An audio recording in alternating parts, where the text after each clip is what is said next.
오늘 우리에게 주시는 하나님의 말씀은 에스라 4장 11절에서 24절까지 말씀입니다. 어제 사마리아 사람들이 유다인들이 성전을 건축하는데 같이 도와주겠다고 제안을 했습니다. 그런데 이것은 선량한 의도로 도와주겠다는 게 아니라 정치적 지분과 주도권을 가지려는 악한 계략이었죠. 그래서 유다 지도자들은 이들의 청을 거절했습니다. 이에 화가 난 사마리아 사람들이 바사왕 아닥사스다에게 상소를 올립니다. 유다인들이 성읍을 건축해서 반역을 꾀한다는 그런 거짓 내용입니다. 자, 11절. 아닥사스다 왕에게 올린 그 글의 초본은 이러하니 강 건너편에 있는 신하들은 왕에게 아뢰나이다. 당신에게서 우리에게로 올라온 유다 사람들이 예루살렘에 이르러 이 패역하고 악한 성읍을 건축하는데 이미 그 기초를 수축하고 성곽을 건축하오니 이제 왕은 아시옵소서. 만일 이 성읍을 건축하고 그 성곽을 완공하면 저 무리가 다시는 조공과 관세와 통행세를 바치지 아니하리니 결국 왕들에게 손해가 되리이다. 우리가 이제 왕궁의 소금을 먹음으로 왕이 수치당함을 참아보지 못하여 사람을 보내어 왕에게 아뢰오니 왕은 조상들의 사기를 살펴보시면 그 사기에서 이 성읍은 패역한 성읍이라 예로부터 그 중에서 항상 반역하는 일을 행하여 왕들과 각도의 손해가 된 것을 보시고 아실지라 이 성읍이 무너짐도 이 때문이니이다. 이제 감히 왕에게 아뢰오니 이 성읍이 중건되어 성곽이 준공되면 이로 말미암아 왕의 강 건너편 영지가 없어지리이다 하였더라. 아멘. 사마리아 사람들의 상소에는 거짓이 담겨 있었죠. 성전 건축이 아니라 성읍과 성곽을 건축한다고 말하고 있고 조공과 관세와 통행세를 바치지 않으려고 한다고 상소하고 있습니다. 이것은 모함이고 유다인들이 세금을 내지 않으려고 성전을 건축하는 것도 아닙니다. 사마리아 사람들의 거짓 음모이죠. 이 다음 내용은 아닥사스다 왕이 그 상소를 읽고 성전 공사를 중단하라고 조서를 내리는 내용입니다. 이 부분은 생략하고 23절, 24절만 읽습니다. 23절. 아닥사스다 왕의 조서 초본이 르훔과 서기관 심세와 그의 동료 앞에서 낭독되매 이 사마리아 사람들 앞에서 낭독되매 그들이 예루살렘으로 급히 가서 유다 사람들을 보고 권력으로 억제하여 그 공사를 그치게 하니 이에 예루살렘에서 하나님의 성전 공사가 바사왕 다리오 제2년까지 중단되니라. 아멘. 거짓 상소에 바사왕 아닥사스다가 속았습니다. 그래서 더 이상 건축을 하지 못하게 조서를 내렸습니다. 왕의 조서가 내려오면 더 이상 건축을 할 수 없게 됩니다. 결국 16년 정도 성전 건축이 중단되고 말았습니다. 유다 백성들이 얼마나 낙심했을까요? 성전을 건축하기 위해 평안하게 잘 살고 있던 페르시아에서 이 멀리까지 왔는데 모든 게 수포로 돌아가고 말았습니다. 얼마나 화가 나고 맥이 빠졌을까요? 오늘 본문을 읽다 보면 좀 화가 나고 억울한 느낌마저 듭니다. 악한 자들의 계략이 성공한 것 같죠. 그런데도 하나님은 가만히 계시는 것 같습니다. 하나님께 예배드리기 위해 유다 백성들이 성전을 건축하려는데 악한 자들의 악을 왜 하나님께서 가만히 두시는지 모르겠습니다. 하나님을 향한 제 딸의 가장 큰 불만은 하나님께서 왜 악인들을 가만두시는지 모르겠다는 겁니다. 악한 자들은 하나님께서 벌을 줘야 하는데 가만히 두고만 계시니까 하나님이 안 계신 것 같다는 말을 합니다. 오늘 본문을 봐도 하나님께서 가만히 침묵하시는 것만 같습니다. 왜 하나님께서 도와주시지 않으실까요? 왜 하나님께서 악인들의 계략을 막지 않으신 걸까요? 왜 성전 건축이 지연되게 하신 걸까요? 자, 그 이유는 잘 모르겠습니다. 그 이유가 성경에 나오지도 않습니다. 하지만 우리가 명심해야 할 것은 우리가 계획한 대로 되지 않거나 우리가 기대했던 대로 되지 않는다고 할지라도 하나님의 역사가 멈춘 것은 아니라는 것입니다. 성전 공사만 하더라도 영원히 중단된 게 아닙니다.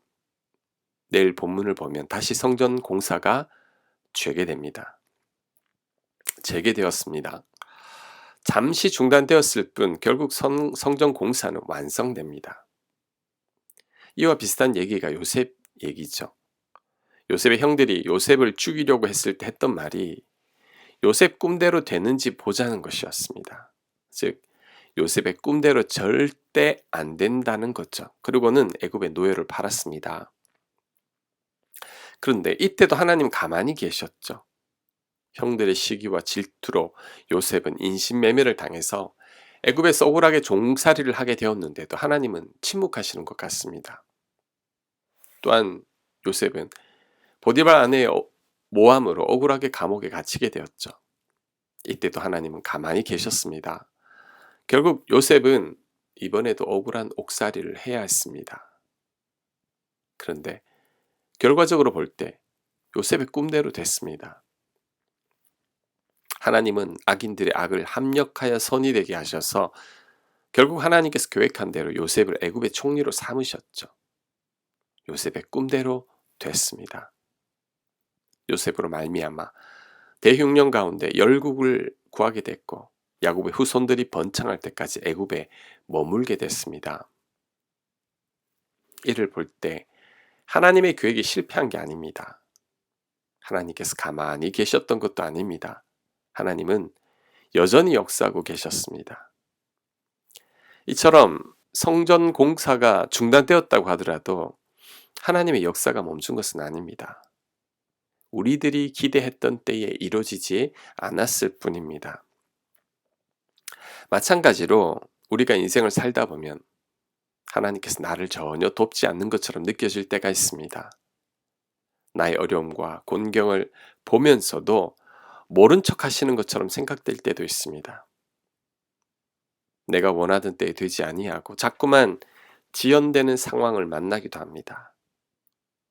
나를 대적하는 자들이 나를 이긴 것처럼 보일 때도 있습니다.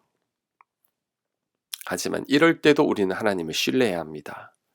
이때 정말 믿음이 필요합니다. 예수님은 요한복음 14장에서 그래서 이렇게 말씀했습니다. 요한복음 14장 1절 너희는 마음에 근심하지 말라. 하나님을 믿으니 또 나를 믿으라. 우리는 마음에 근심하지 말고 하나님을 믿어야 합니다. 하나님을 믿고 또 예수님을 믿어야 합니다. 나를 위해 자신의 전부를 다 주신 예수님의 사랑을 떠올리며 하나님을 신뢰해야 합니다. 이사야 26장 3절을 말씀합니다. 주께서 심지가 견고한 자를 평강하고 평강하도록 지키시리니 이는 그가 주를 신뢰함이니이다. 우리가 하나님을 신뢰함으로 심지가 견고한 자가 될 때 평강하고 평강하도록 하나님께서 지키십니다. 결코 흔들리지 않는 거죠. 그러니 내 생각대로 안 될 때도 있겠지만 그렇다고 해서 우리가 믿음마저 잃어버리면 안 됩니다. 내가 원하는 시기에 안 될 수도 있겠지만 그렇다고 해서 낙심하거나 좌절했어도 안 됩니다. 우리는 그럼에도 불구하고 하나님만을 굳게 믿고 신뢰해야 합니다. 포기하지 말고 하나님만 믿음으로 바라봐야 합니다. 그럴 때 반드시 하나님의 손길을 보게 될 것입니다.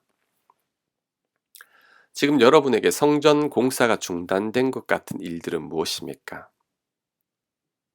여러분을 난감하게 하고 하나님께서 뒷짐지고 가만히 계시는 것처럼 느껴지게 하는 일들은 무엇입니까? 나를 힘들게 하는 사람들이 승리한 것처럼 느껴지는 일들은 무엇입니까? 이때 믿음이 정말 필요한 순간입니다. 이때 하나님만을 꼭 붙들어야 합니다.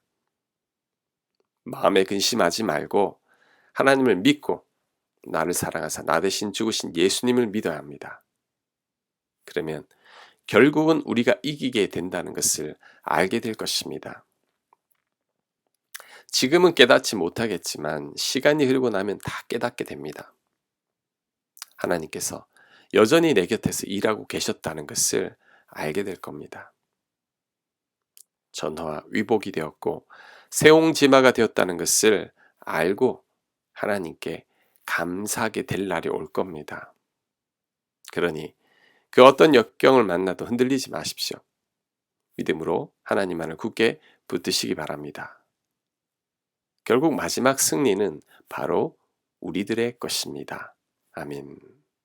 하나님, 성전 공사가 중단되는 것처럼 정말 낙심되고 우리 원대로 되지 않는 일들이 살아가다 보면 많이 있겠지만 하나님, 그럼에도 불구하고 흔들리지 않는 저희들 되게 하옵소서. 하나님만을 굳게 믿게 하시고 십자가를 붙들고 결국은 승리하는 저희가 될 수 있도록 역사하여 주시옵소서. 이 모든 말씀 예수님 이름으로 기도합니다. 아멘.